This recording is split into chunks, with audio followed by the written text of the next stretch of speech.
In this video, we will discuss about the reticular activating system. So the reticular activating system is a group of neurons inside the human brain. It's like a system inside the human's brain, and it acts as a filter against all the data that it's around us. So in the everyday life, if you go around the cities, if you go around the internet, you watch your phone, you watch TV, so there is a lot of information that enters your brain, to your eyes, to your ears, to your senses, and the reticular activating system will filter all this data, and it will only allow a smaller amount of data to actually get into the brain consciousness where you are focused and you are paying attention to that information. So it happened to you to have like a loud sound around you, but you're focused on something else, so you almost do not hear that sound. So that's your reticular activating system at work. And the reason I'm bringing this into trading is because this is very important for trading. So in trading, you want to concentrate only at the data that matters for you. And that means entry signals that work, where do you put your stop loss, where do you take your profits, how much are you going to risk for your trades, and that's it. Nothing else. You don't want to use other indicators. You want to respect rules like simplicity in your trading, so you don't want to look at something else. And the good news about the reticular activating system is that it can be trained like a muscle, or almost like a muscle, and that means that if you repeat something every day, after a period of days, you will get better at that thing. So you probably also know that. And that's the reticular activating system at work. Again, in trading, obviously you are going to use only your eyes. You look at the screen and you see setups, entry signals, you see what you need for your trading system. And your reticular activating system, it will help you to see that thing better and better and better. Basically, you collect data to train your eyes. When I say that you collect data from backtesting, you might use that from time to time, but you mainly collect it just for the exercise of collecting data. Because if you put that data somewhere, it's like you're filtering it through your reticular activating system, and only the important ones will be locked in your brain, so you can see it better the next time.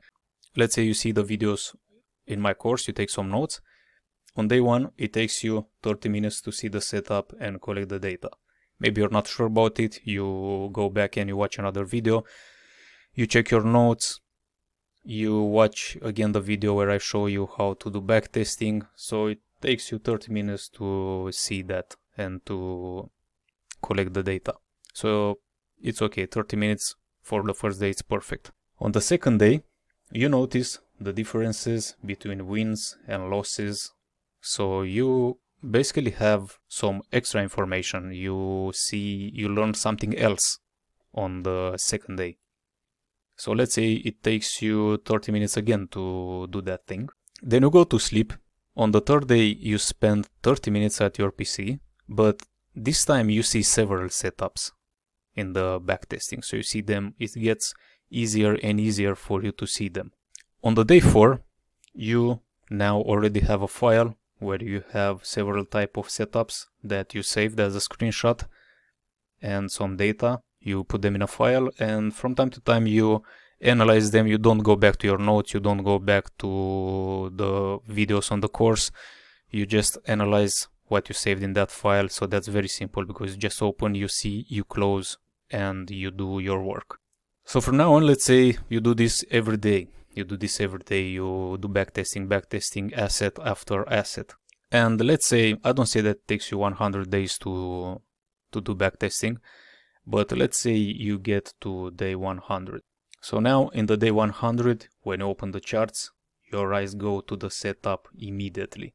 It takes you 1 minute to do the checklist and another minute to measure the risk to reward ratio and collect the data. So it takes you just 2 minutes to see a setup. You want to get here to be ready for trading. You just want to spend maybe a few minutes, 5-10 minutes maximum on the charts when you enter the trade. You don't want to just hang around there and see, okay, but what if it doesn't go? What if I lose? What if no? You just apply your system. You just put that trade in and you go and you live your life. You do something else that you usually do in your life. So as a conclusion, you have to know that it's better to spend 10 minutes every day for 10 days to do something, to learn, than to spend 100 minutes at once every 10 days. I actually learned this on my own while learning to play guitar many years ago. And I used to train and practice like once a week, like Sunday. So I was like, okay, I have 3 hours this Sunday and I can play guitar. So I was a complete beginner. And it was very hard. It was very hard to play for 3 hours. After 30 minutes, I was like, done. My fingers would hurt. And it just didn't work. And I used to hear other guys that play for 5 hours. But they didn't tell me that they were playing for 10 years. That was the difference. Then I went to a guitar teacher. And the guitar teacher told me, look, you have to play every day. It doesn't matter if you only have 10 minutes. Just practice 10 minutes. Practice one song or whatever you have, a few notes for 10 minutes. Even if you have 5 minutes. Let's say you want to go out and you still, after you take your shoes on, you still have 5 minutes until you have to meet with the people to go out. Just grab that guitar. Make sure you can grab it quickly and plug it in. Grab that guitar and for 5 minutes just exercise. That's better than 3 hours every Sunday. Because if you don't do it, you will develop rust and you are never going to be consistent. You are never going to get that consistency in focus. So basically your reticular activating system will not be trained. He will not care about whatever you are trying to do.